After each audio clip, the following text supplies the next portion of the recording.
Good afternoon, everyone, and welcome to Emma's Hip Hop and R&B Managers Meetup number 3. My name is Michelle Ronquillo, and I am Emma's event manager. For those who don't know, Emma unites music manager trade organizations across 13 European countries with over 2,000 members. Our mission is to bolster European managers globally through the Empower program, encompassing education, advocacy, networking, and research. If you want to know more, please visit our website and follow us on social media. I'll put the links in the chat in a little bit. And if you'd like to connect with other managers, you can do so by adding your contact details to the contact list that I'll be sharing in the chat as well. I'm going to share the agenda of today. Please bear with me. Oops, sorry.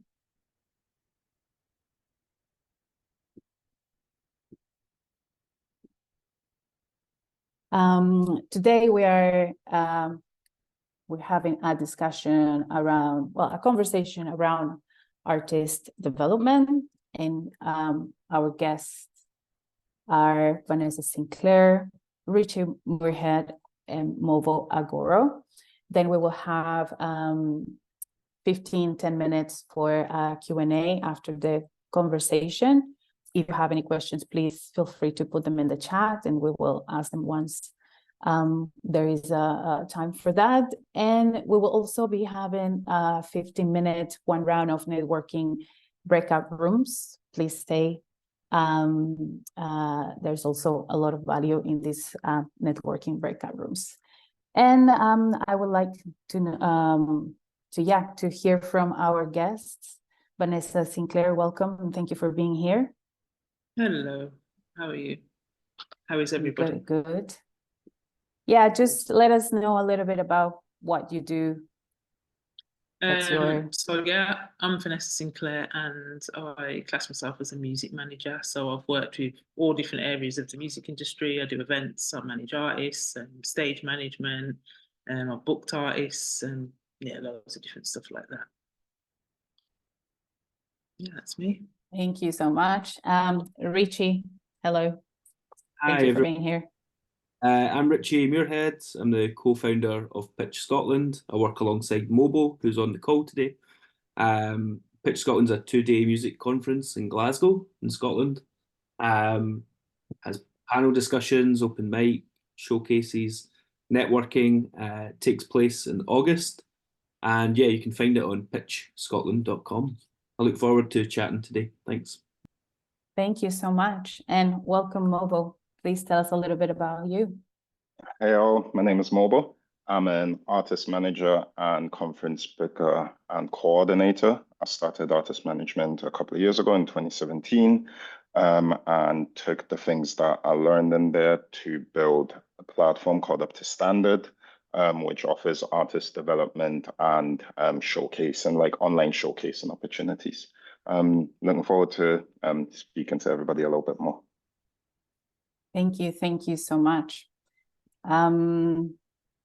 So yeah, who would like to start the conversation?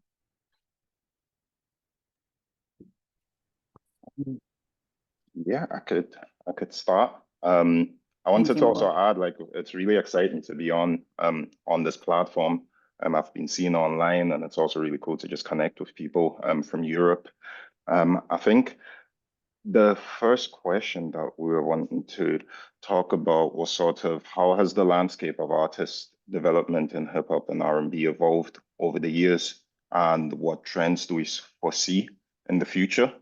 And what I've realized working out of Scotland specifically as well is that, like, there's been a lot more activity in regards to artists being able to just create and also finding collaborators, which is sort of that activity has led to more collaboration, and those collaborations are turning into new sounds being explored, and there's a rise of alternative genres that are coming, that are rising.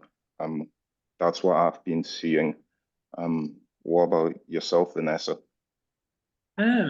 I just think that we're in an independent artist era, really. I think a lot of artists can do more on their own. even if you're looking at labels and stuff like that, labels are letting the artists do a lot more themselves before they're even interjecting. So I really think that, yeah, a lot of artists want to stay independent as well. And with the use of social media, it's a lot more easier for them to do that, you know, to get their career from there to there, just with social media. There's a lot of trends as well. I think that we're going to see a lot more artists. You know, I've had a few meetings with labels lately, and they're talking a lot about African music. So I think for next year and the coming years, we're going to see a lot more artists like hip hop, R&B artists probably collabing with more African artists. So still keeping their sound, but obviously collaborating more. So I think we're going to have a lot more of that next year. One of the things I've noticed here in Scotland is the crossover between genres. So with art, like let's say rap artists and rock bands. So recently we have an amazing band in Scotland called the Snuts, and they took an artist called Bems under their wing, and they've been on tour together.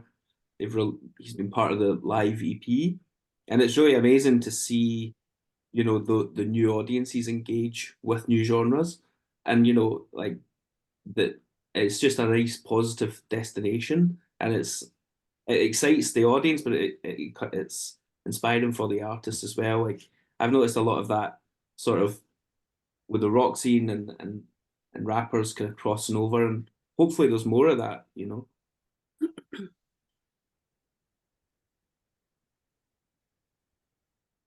Can I say something? I think that's really refreshing to hear, simply because, as we know, it's 50th anniversary of hip hop, and we know that back in the 80s, that's something that Run DMC did with Walk This Way. So it's something I've encouraged my artists to do, to mix with different genres and just really experiment. So I'm really happy to hear that that's something that's happening where you are. So that's really great news. Yeah, I think that's a key thing really too, you know, for artists just to collaborate more. Not only, I think you share each other's fan base, you develop more as well in terms of artist development, because you're looking at different ways other people are working as well. So I think we're definitely going to see a lot more of that, more collaborations happening in cross genre. I've done it with my artists as well. You know, I've got like sort of alternative indie where we've brought like a hip hop and R&B together, and they've sort of created music together as well. So that's two completely different genres and acts, but yeah, they've been able to create something amazing. Yeah, I think like those collaborations are also so key because it gives the artists an opportunity to, as you said, like familiarize themselves with other people, and like new relationships can build out of that, because I think that like as much as we oftentimes speak about genres, like if there's a crowd they're looking for someone to perform, like it's very likely that they'll be receptive to your music regardless. And I think that like connecting artists together early on so that they can eventually maybe go on tour with each other, that helps as well. Sort of going Yeah, I think on. Sorry, just 1 second. Like there's a lot of knowledge that's shared when that happens, you know. And the example with the Snuts, you know, they're a band who've been around for a long, long time, and they're now touring in Australia and in America, and to share that knowledge and how the management, how everything works with, you know, an artist who is a little bit younger in their journey in some respects, is a really valuable thing. So power to that, and definitely want to see more of that across the whole system.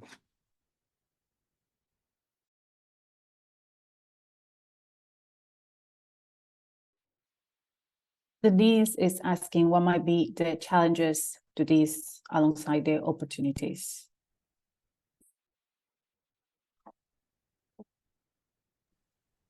If anyone would like to. What challenges do artists have? Is that what you asked, Denise? But just like with collabing, just anticipating, like, okay, there's great opportunities. But I always think, yeah, what might be the little sneaky challenges that might come up here? Do you know what I mean? Just so we can have that foresight on the topic. It's great that it's happening, but are there any challenges you foresee? or come I across? think one of the main challenges for artists, not just R&B and hip hop, but just for all artists is money. I think just to be able to come together and work together and being able to promote a song. I think I personally think artists can only get so far without money. So I think, you know, one of the big challenges are definitely funds, you know. And then I think that a lot of artists now, they have to do so many jobs because they haven't got the labels with the marketing team and the, you know, promotional team. So artists have to self-educate, and they've got to, you know, a lot of them, you know, with one of my artists, he's a videographer, he does all his promotional material, he does everything. So I think that is a challenge because artists have got to take on so much themselves. And I think having to take on so much themselves, it does affect their mental health sometimes. So yeah, I think that is a big challenge.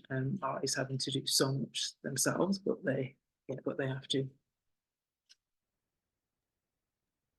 Yeah, I definitely agree that there is a lot more acts have to just do themselves because things are just the way things cost more.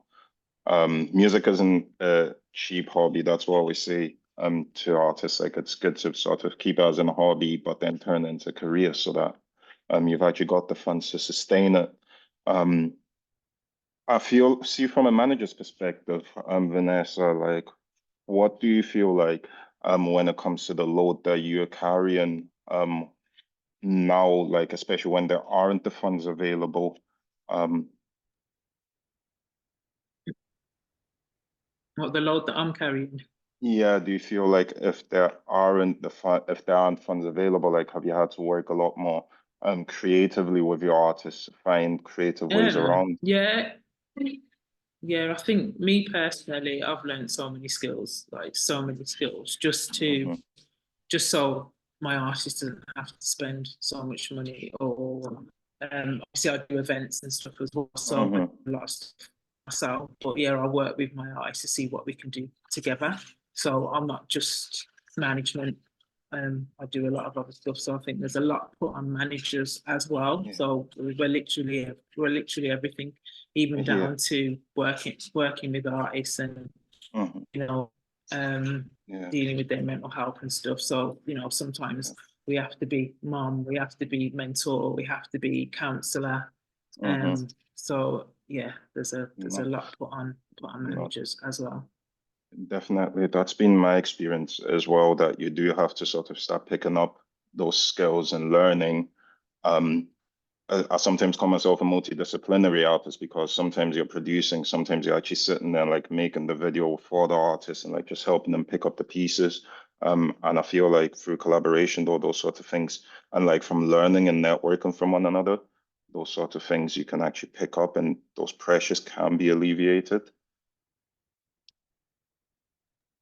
Yeah, I totally agree. And one thing I wanted to add, like with the challenges I think that some artists face, certainly in my experience being based here in Scotland, like I feel like we have some amazing managers in Scotland, but we're still quite limited. So we need to be able to give skills and train the new generation to become artist managers.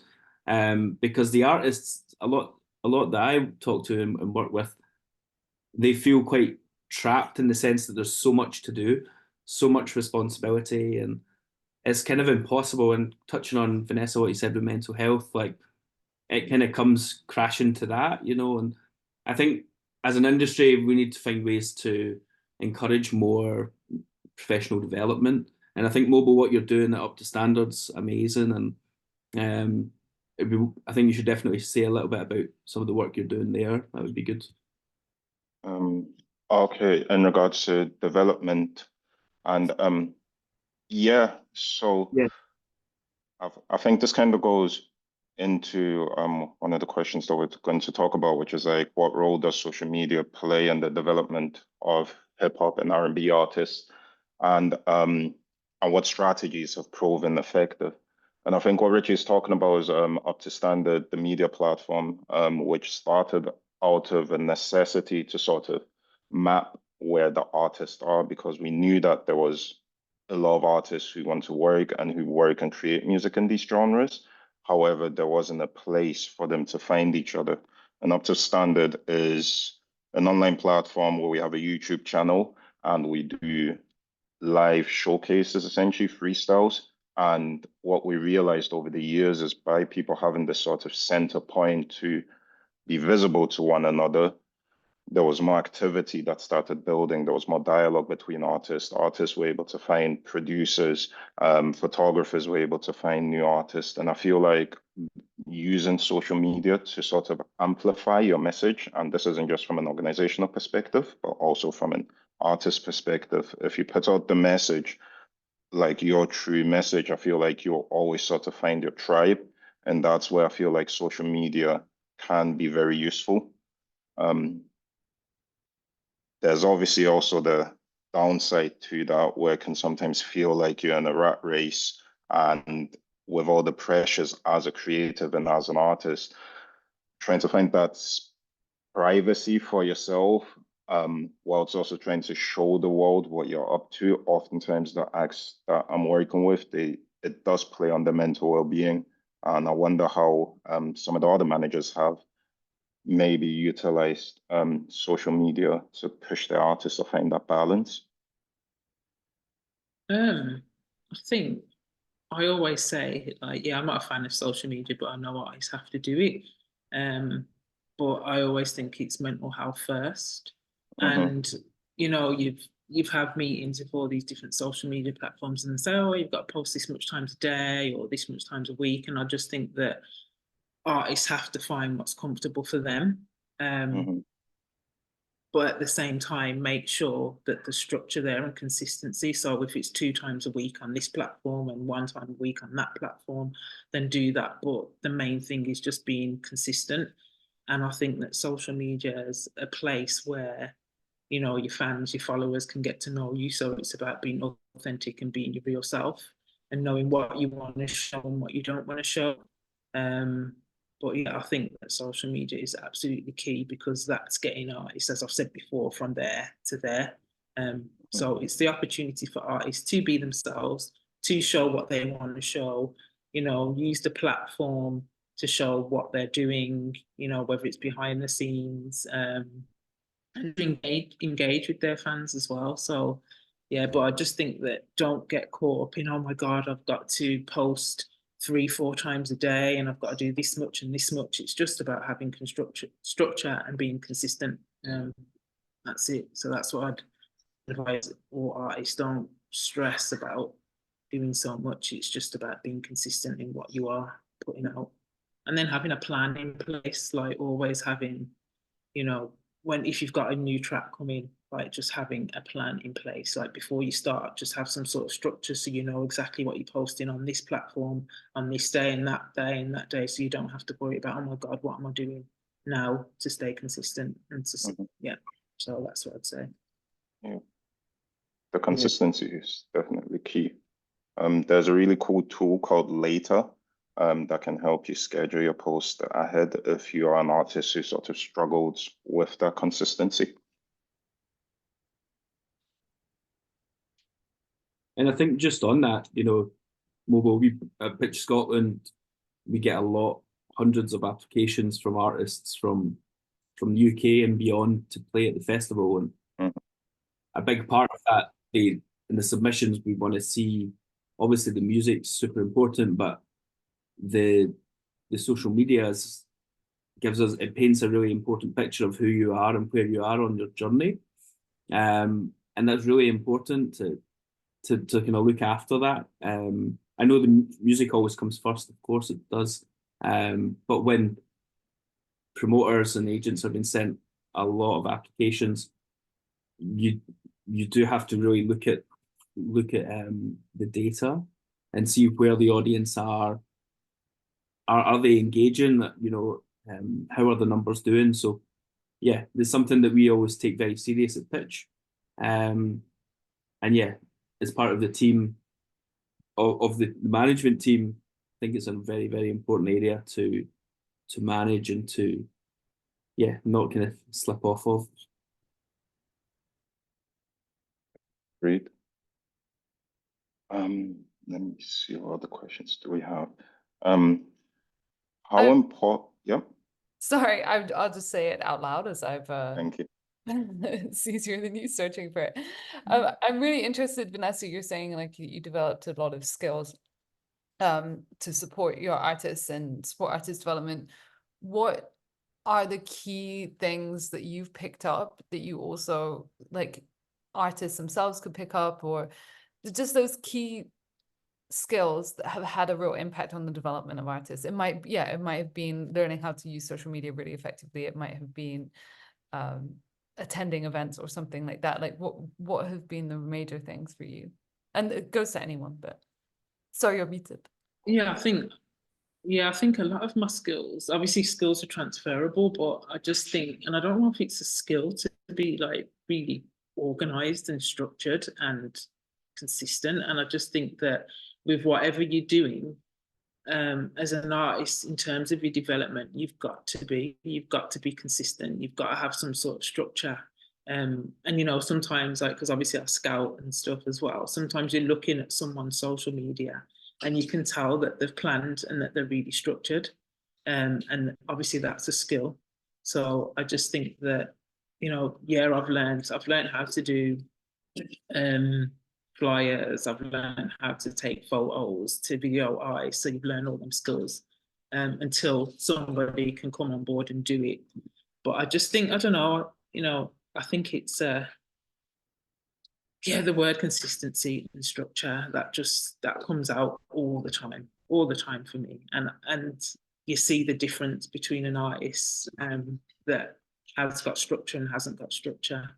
And I think an artist with consistency and structure, I think they'll go through the industry a lot more smoother. So yeah, I think having them skills to be, good communication, structure, consistency, that's key. Now, I think on that note, just briefly, like, as working in the live sector a lot, that consistency and structure is important for the set as well, and for the level of the show. If it needs to be as good as it was last night, if not better. So I think having that mentality across the entire like artist management is so important, because a lot of work goes into big festivals and showcases and conferences, and we want to make sure that the event is going to be beneficial at the right time for everyone involved. Are there any project management tools that you use that you will be able to share? Denise was making a really good point about this. That you share with your artists, that you can tell us about. There's a couple. Later is great for sort of forward planning when it comes to your social media. And what I like about that is because it allows you to have that consistency and like a sort of long-term structure in regards to the messaging, because social media is a messaging tool, it's a communication tool. And for me, oftentimes, like, I really, again, to an artist, is if I feel communicated to. And then also there's another tool called Miro that I use religiously. Now I wake up and I check into Miro, because it allows you to timeline and you can share your Miro board with multiple people. So if you're working with multiple people within your team, everybody can sort of chip into that. And yeah, using those two tools have been really great for us, because it allows us to plan anywhere from 10 weeks ahead to planning the next 2 years ahead. So yeah, those have been good for me. Mine's good old Google Drive. Literally, we structure everything in that.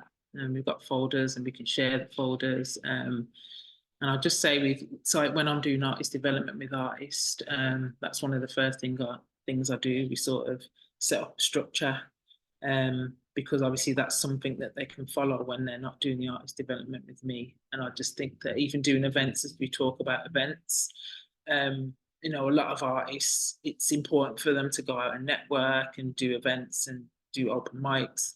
However, you'll have artists turn up and they haven't got the proper tracks. They want to plug in their phones and stuff like that. So I just think having structure, having a folder where you've got all your music, where you can just download it if you want to download it, having your paperwork. If an event organizer asks you for images, a bio, just having it all structured so you've always got everything ready for a promoter. Just make it easy for the promoters, because that's what, you know, that tells you whether or not a promoter's going to book you or not. We deal with a lot of artists, so the artists that make it easy for us, yeah, we'll work with them again. So yeah, good old Google Drive for me. Yeah, I kind of echo that as well.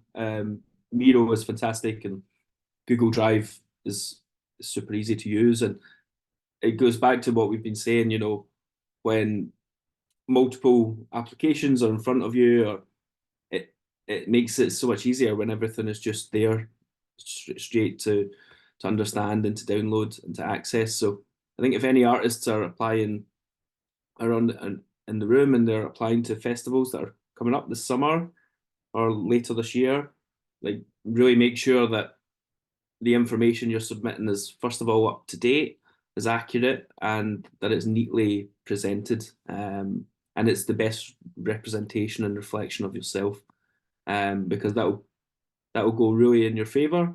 And yeah, it's a very good tip if you're applying to any festivals.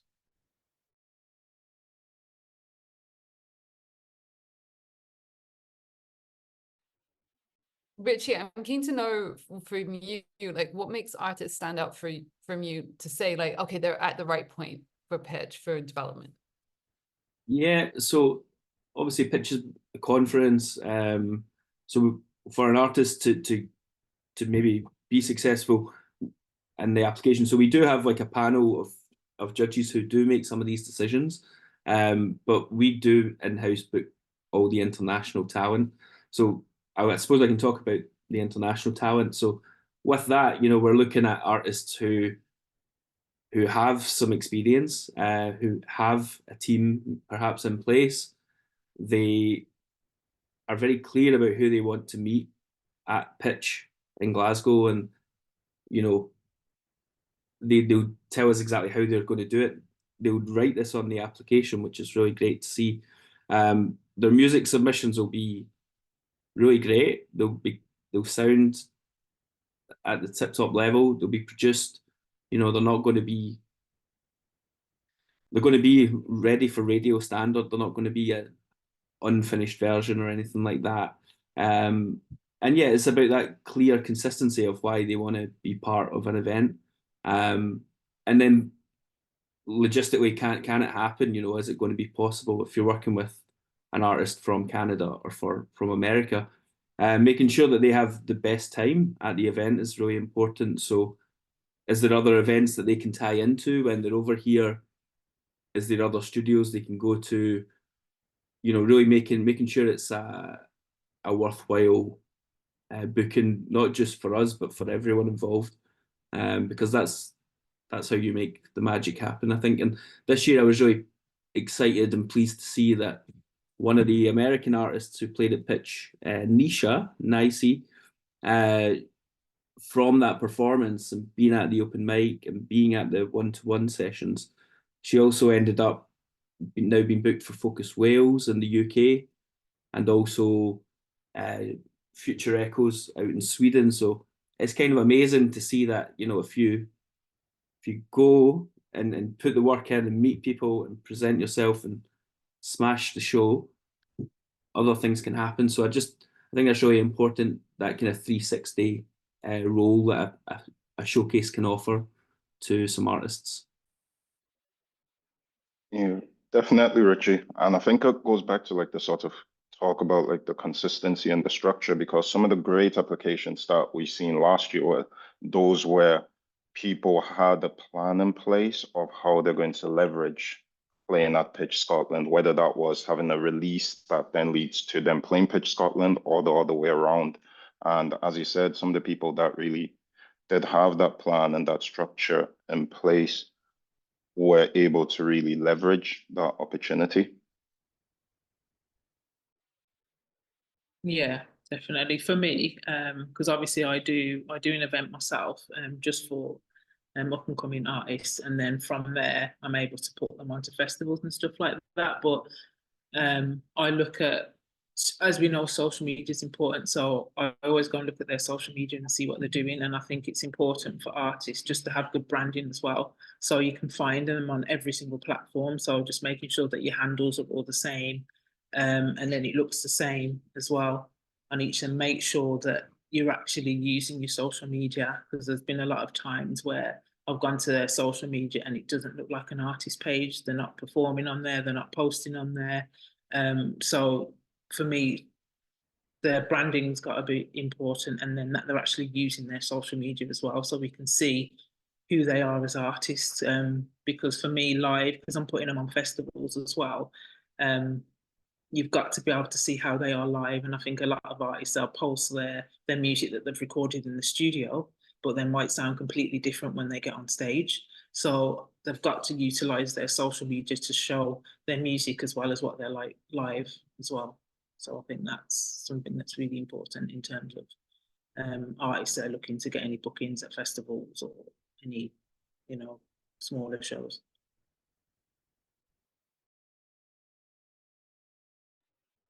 And what are the tools that you, if there's any, or how do you help them navigate,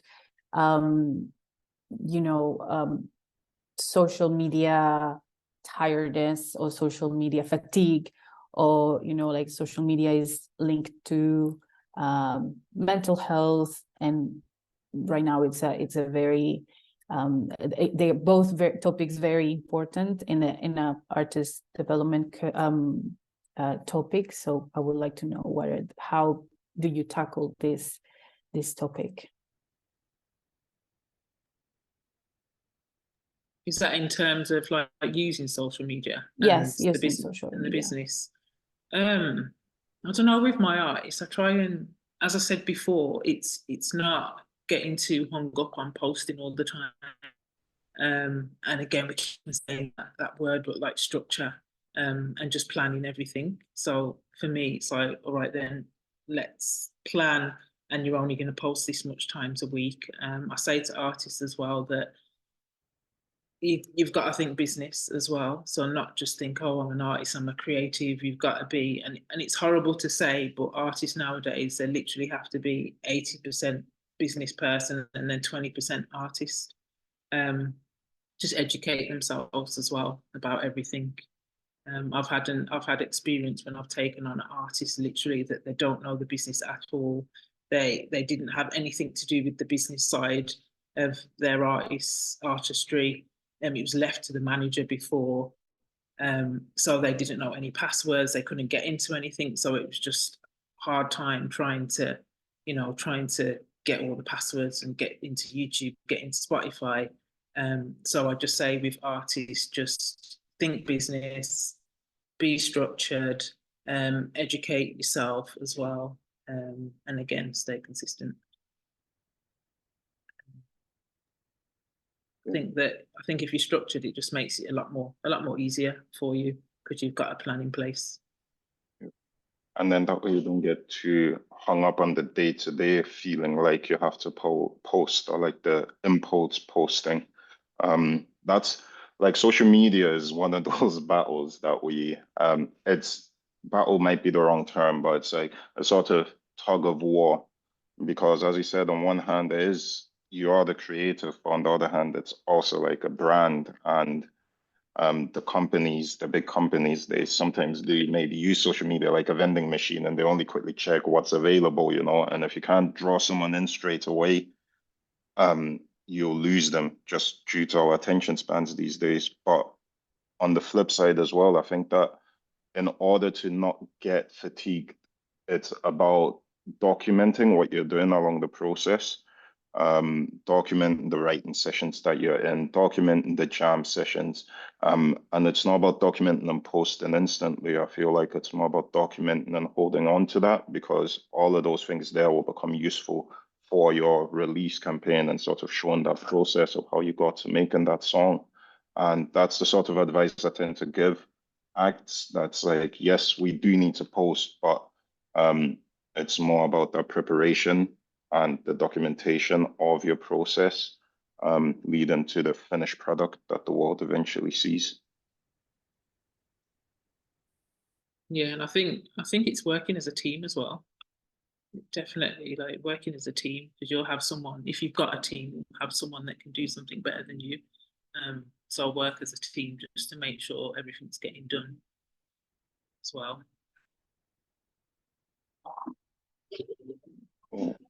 When it comes to working as a team, actually, like, at what stage do you feel like an artist needs like a manager, or needs to start thinking about building out that wider team? When it gets too much, when everything's getting too much for them. And I think even in terms of a team as well, sometimes, I have artists that reach out for me for management, and they say, oh, I need a manager. And sometimes the people that you need are literally been working with you all the time. And I think, like, for me, I literally learned on the job. I started off doing events, and then events started managing, and then, so sometimes it's the people around you. So I don't think you have to go and look for a manager. It could be your friend, and they'll learn as they go. And sometimes they're the best people for you, because they've got your best interests at heart. But I think sometimes it grows organically with the people that are around you. Sometimes you do have to go and look, but when you've got loads of bookings coming in and you're doing them all yourself, and you think, I can't deal with this, then you try and either reach out to a booking agent to help you. If you've got the funds to get your music out there, then you want a radio plug out, or you want to use a marketing team to help you. So when you get into a point where you're thinking, oh, this is too much, there's too much happening, I need someone to help me, that's when you reach out. I just don't think you have to get a manager straight away. And most artists start off managing themselves, and that's how they learn a lot of the business. 100%. Yeah, I think a lot of artists want a manager to have help and things, but as you say, like, there's a lot of things you can do on your own, and getting that up to a level like where it's good. But then, as you say, Vanessa, everything gets super busy, so then you need to bring someone in. But I think there's a lot of a lot of great resources here in the UK that can support artists. PRS Foundation have a lot of different grants and support. Creative Scotland here in Scotland, and often this can, when artists can understand projects, they can then bring people in and pay people. So maybe not necessarily managing them, but taking a little bit of weight off their shoulders, and doing a really excellent job. That could be graphic design, it could be just some administration, little things. I think the more of that, and then approaching management and agents, and just talking, first of all, just getting a feel for everything, and seeing where the conversation can go is a really positive thing to do. It is overwhelming, and it is a lot to ask of someone to take to got everything over. So I think that for a manager, they must find it a little bit more attractive when the artist knows how they can manage a level of themselves on their own. I think with management, I get so emotionally invested in like the art sometimes, where it's like I need to sort of get to know the person, and that might also just come with experience, where I can sort of separate that. But I feel so involved in the process and invested in like sort of helping them deliver their vision, that I can't just snap onto managing someone. I need to get an understanding of them, get an understanding of like where they see it going. And I feel like if you don't need a manager to help you figure those things out. You know, those are things that like you can have in place, and it goes back to branding, your message, and where do you want this to go? And the manager can really just be there, like on the sidelines whilst you're on the pitch doing what you need to do, and sort of guiding you through that. So a lot of times the two acts about, like, I'm looking after two acts who I am currently developing over the next 18 months to sort of help them get a lot more familiar with themselves, and sort of just advocating for them and putting them in spaces so that they can figure that out before we talk about like the long-term idea of management. Because yeah, I feel like sometimes acts can get this can think that having a manager, all your problems will be solved. But the best link is sort of when your manager becomes like your playing mate, and like you really are just figuring out together. I want to also answer the question, do you have any advice or recommendations on how to land an article online or an interview for the artist? I think when it comes to press and stuff, like they want a story, a narrative, and oftentimes it's about building that story over a long time period. We still do all our PR by ourselves. We email people, however, there's also things such as Groover, I believe, and other platforms like that to try and get you onto some blogs and then building that interest. I think early on, investing money into like a plugger before having the actual like story there yet. I wonder how much return you get compared to investment. If you just want different people to write about your music, there's a platform called Muso Soup. So they, you actually pay for them to write, but it's like little amounts, but you'll have people pitching. So you'll pitch your song, and then they'll have a look, and then people will reach out and say, oh yeah, I want to write about your song. So at least that gets people writing about your songs, and then you can put that onto your website or anything like that. So yeah, try Muso Soup. They're pretty cheap. Yeah, I also think thinking being based in Scotland, I suppose we're quite small where we are. So like, I think I'm not sure where your artist's based with this question, however, but looking at things like locally and then nationally and internationally, like see everything in those three kind of transitions. And locally, you'll be on the scene and you'll know who might be interested in the artist. And I think it's about building that up. And then over time, you'll get to the national, the wider, maybe some of the bigger outlets, and then eventually the international. But yeah, I think that's Muso Soup sounds amazing. And also, I think things like Groover are very good. You can get your music directly into the hands of playlisters and journalists, and they'll give you honest feedback. They may not always be able to help, but it's there and it exists. So I'd encourage that.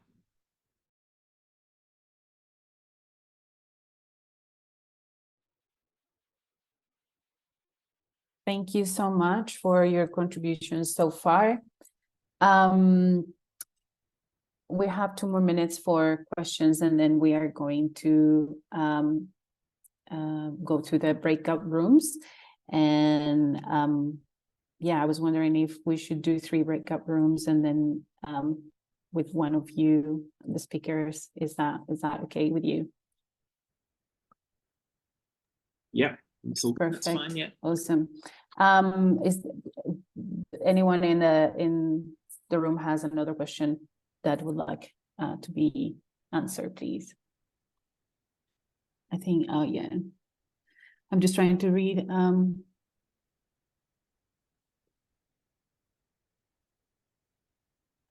Any recommendations for urban music-friendly playlist submissions hubs?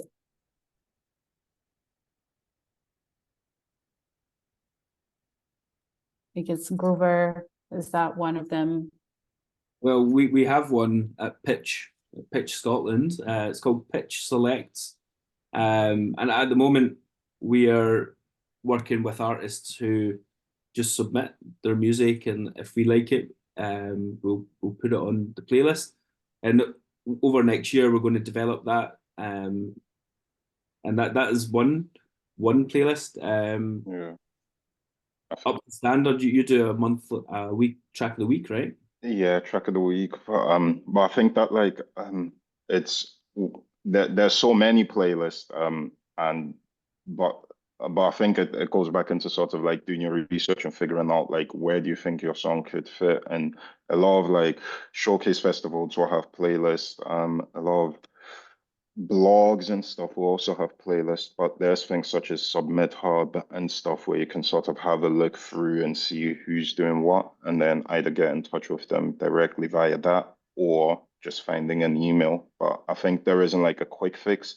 It really is about like understanding and creating like where do you fit in, like what artists are you similar to, and what playlist do those artists get on. And I think don't think Drake instantly. Think about like people a little bit ahead of you and around the stage that you are just now.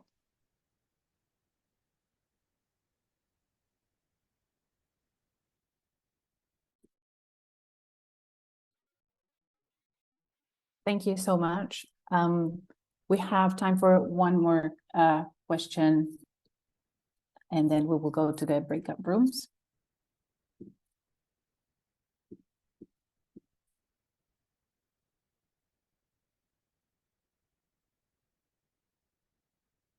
Does anyone has any questions?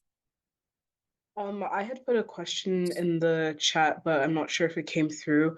When it comes to funding, for example, you have an artist that's starting out, and of course, for example, like me, somebody who wants to start managing, but I'm not established with any like agency or anything, and I want to manage an artist, then what's the best place to look for funding in case for example, if they're a self-producer and they want to get new equipment, but they're not able to afford to do that because of their day-to-day job, because that's the only thing that's helping them with establishing all of the stuff that they already have. So what are the resources to look into for that sector? Can I just I ask, think the art is based in the UK?